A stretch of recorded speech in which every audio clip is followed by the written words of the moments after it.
সকলে জবান খুলে বলে আলহামদুলিল্লাহ। মহান আল্লাহ রাব্বুল আলামিনের আলিশান দরবারে লাখ কোটি শুকরিয়া আদায় করি যে রব্বুল আলামিন আজকে পবিত্র জুমার দিন আমাদেরকে দয়া করে মায়া করে মসজিদে আসার মতো বসার মতো সুযোগ করে দিয়েছেন এবং দয়া করে আমাদেরকে দু জাহানের বাদশাহ কামলিওয়ালা নবীজির উম্মত হিসাবে আমাদেরকে কবুল করেছেন। এজন্য শুকরিয়া তানাবরে বলে আলহামদুলিল্লাহ। সম্মানিত হাজিরিন, আজকের ধারাবাহিক খুতবার বিষয় হলো সৃষ্টির কৌশল বিষয়ক চিন্তা সম্পর্কে। আল্লাহ রাব্বুল আলামিন সমস্ত প্রশংসার মালিক, সমস্ত প্রশংসার অধিকারী। রব্বুল আলামিন পবিত্র কুরআনুল কারীমের মধ্যে আমাদেরকে চিন্তা করার জন্য, নসিহত করার জন্য রব্বুল আলামিন কুরআনুল কারীমের মাধ্যমে আমাদেরকে নসিহত করেছেন, আদেশ উপদেশ দিয়েছেন, নিষেধাজ্ঞা জারি করে দিয়েছেন। সত্য মিথ্যার পার্থক্যকারী রূপে আল্লাহ রাব্বুল আলামিন কুরআনুল কারীম নাযিল করেছেন। মানব জাতির জীবন যাপনের জন্য এমন কোনো বিষয় নেই যে বিষয়ের ফয়সালা রব্বুল আলামিন কুরআনুল কারীমের মধ্যে দেননি। আল্লাহ রাব্বুল আলামিন আমাদেরকে সৃষ্টি করেছেন তার ইবাদত বন্দেগী করার জন্য। এছাড়া আমরা চোখের মাধ্যমে যা কিছু দেখতে পাই, যত জিনিস রয়েছে আমাদের সামনে, প্রত্যেকটা জিনিস মানব জাতির জন্য কোনো না কোনো উপকারে আল্লাহ রাব্বুল আলামিন সৃষ্টি করেছেন। রব্বুল আলামিন কি হিকমতের মাধ্যমে, রব্বুল আলামিন কোন কৌশলে কোন জিনিসটা সৃষ্টি করেছেন, কিভাবে সৃষ্টি করেছেন, এই সমস্ত বিষয় নিয়ে যদি কেউ সামান্য পরিমাণ চিন্তা করে, নবী করিম সাল্লাল্লাহু আলাইহি ওয়াসাল্লাম হাদিস শরীফের মধ্যে বলেন যে আল্লাহ রাব্বুল আলামিন সৃষ্টির যে কৌশল, রব্বুল আলামিন কিভাবে সৃষ্টি করেছেন, কি হিকমতের মাধ্যমে রব্বুল আলামিন জগতের সমস্ত কিছু সৃষ্টি করেছেন, এই বিষয়ে আল্লাহ রাব্বুল আলামিনের সৃষ্টির বিষয়ে যদি কোনো মানুষ সামান্য পরিমাণ সময় চিন্তা করে, গবেষণা করে, আল্লাহ রাব্বুল আলামিন তার এই গবেষণার কারণে, চিন্তা করার কারণে তার আমলনামার মধ্যে 60 বছর নফল ইবাদত করলে যে সওয়াব হতো, সেই সওয়াব তার আমলনামার মধ্যে দান করা হয়। বলুন সুবহানাল্লাহ। আল্লাহ রাব্বুল আলামিন আমাদের মাথার উপর সুদৃঢ় 7 স্তবক বিশিষ্ট আসমান রব্বুল আলামিন সৃষ্টি করলেন। দুনিয়ার জমিনে আমরা কত জায়গায় ভ্রমণ করি, রব্বুল আলামিন যে কি হিকমতের মাধ্যমে, কি কৌশলের মাধ্যমে এই আকাশ আমাদের মাথার উপর সৃষ্টি করেছেন। দুনিয়ার জমিনে কোথাও কোনো খুঁটি নেই, খুঁটি ছাড়াই আল্লাহ রাব্বুল আলামিন এই 7 স্তবক বিশিষ্ট মজবুত আকাশ সৃষ্টি করেছেন। রব্বুল আলামিনের দয়ায় আমরা দুনিয়ার জমিনের মধ্যে বসবাস করতেছি, জীবিকা নির্বাহ করতেছি, চলাফেরা করতেছি। রব্বুল আলামিন কিভাবে এই পৃথিবী সৃষ্টি করেছেন, মানুষকে কিভাবে সৃষ্টি করেছেন, একজন মানুষের মধ্যে আল্লাহ রাব্বুল আলামিন যে বিবেক বুদ্ধি দিয়েছেন, চিন্তা শক্তি দিয়েছেন, এই সমস্ত বিষয় নিয়ে যদি কেউ সামান্য সময় চিন্তা করে, তার আমলনামার মধ্যে 60 বছরের নফল ইবাদতের সওয়াব দান করা হয়। বলুন সুবহানাল্লাহ।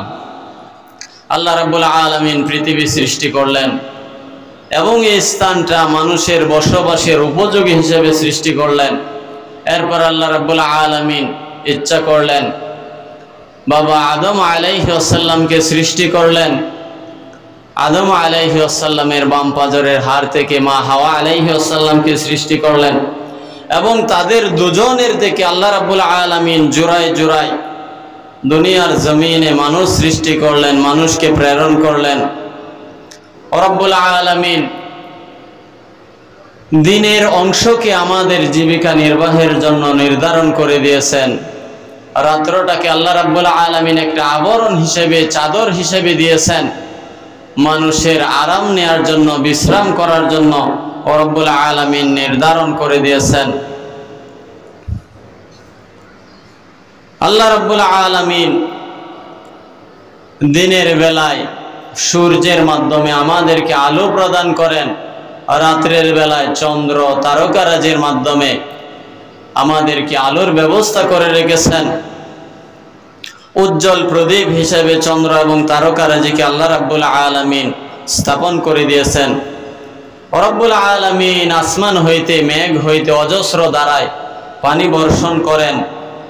সেই পানি যখন জমিনের মধ্যে পড়ে, জমিন উর্বর হয় এবং এই উর্বর জমিন থেকে আল্লাহ রাব্বুল আলামিন বিভিন্ন ধরনের তৃণলতা, শাক সবজি, গাছপালা, ফুল, বাগ বাগিচা রব্বুল আলামিন আমাদের ব্যবহারের উপযোগী সমস্ত খাবার দাবারের ব্যবস্থা এই জমিন থেকে করে থাকেন। বলুন সুবহানাল্লাহ।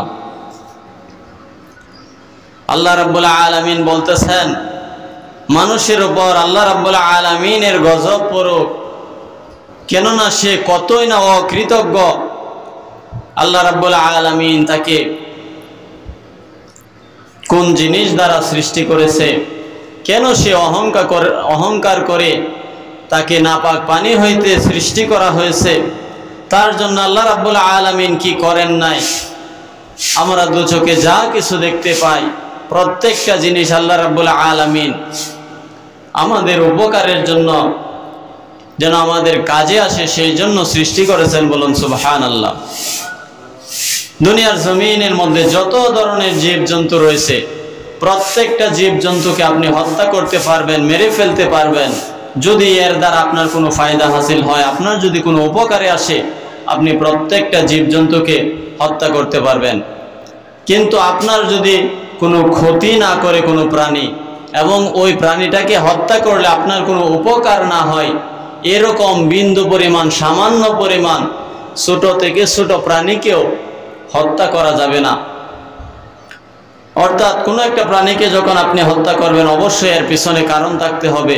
সেটা যদি আপনার ক্ষতি করে, আপনি তাকে হত্যা করতে পারবেন, অথবা যদি আপনার কোনো উপকারে আসে, আপনি হত্যা করতে পারবেন। এছাড়া আপনার কোনো ক্ষতিও করেনি, কোনো উপকারেও আসবে না, ওই রকম কোনো জীবজন্তুকে আপনি হত্যা করতে পারবেন না।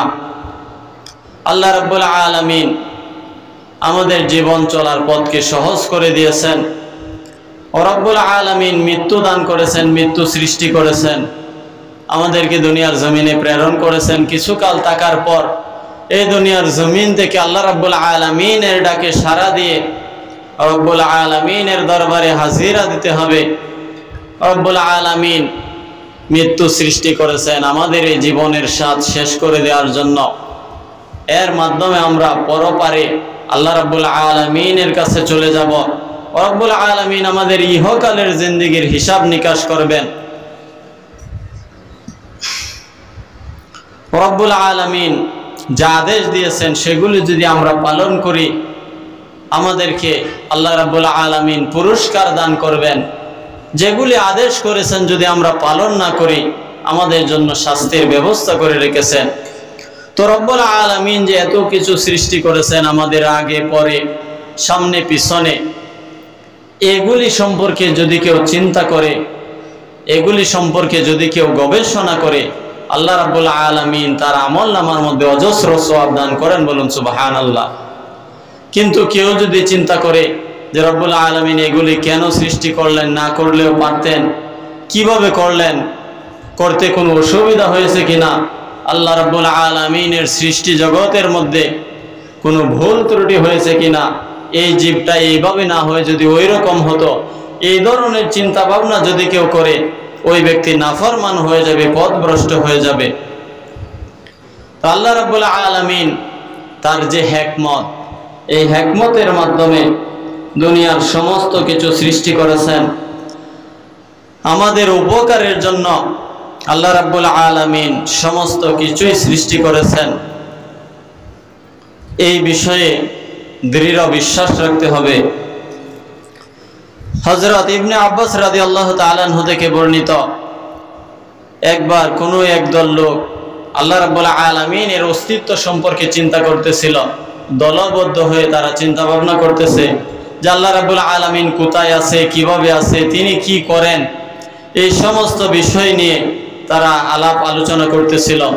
নবী করিম সাল্লাল্লাহু আলাইহি ওয়াসাল্লাম যখন তাদের আলোচনা শুনলেন, তিনি তাদেরকে বললেন যে তোমরা এই বিষয়ে চিন্তা না করে আল্লাহ রাব্বুল আলামিনের অস্তিত্ব, আল্লাহ রাব্বুল আলামিন কি করতেছেন, কোথায় আছেন, এই সকল বিষয়ে চিন্তা না করে বরং তোমরা তার সৃষ্টি জগতের বিষয়ে চিন্তা করো, সৃষ্টির কৌশল সম্পর্কে চিন্তা করো, রব্বুল আলামিন কি হিকমতে প্রত্যেকটা জিনিস সৃষ্টি করেছেন এই বিষয়ে তোমরা চিন্তা করো।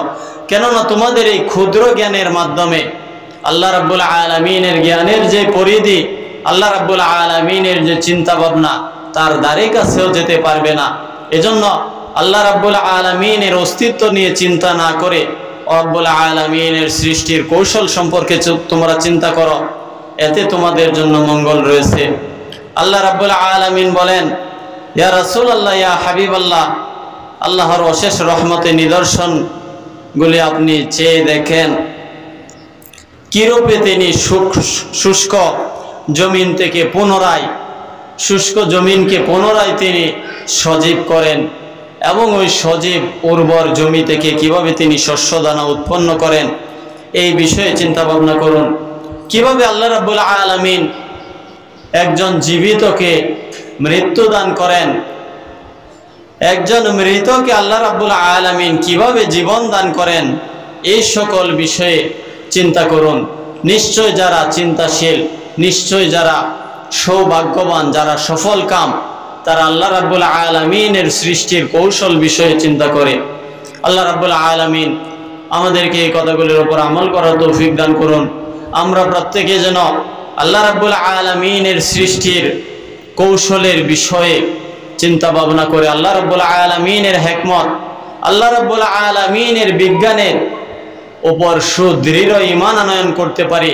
আল্লাহ রাব্বুল আলামিনের প্রত্যেকটি হুকুম নিদর্শন যেন আমরা মেনে চলতে পারি। রব্বুল আলামিন আমাদেরকে সেই তৌফিক দান করুন। সকলে বলুন আমিন। হাদা ওয়া আখির দাওয়ানা আলহামদুলিল্লাহি রাব্বিল আলামিন। যারা কাবলাল জুমা পড়েন নাই, 4 রাকাত কাবলাল জুমা পড়েন।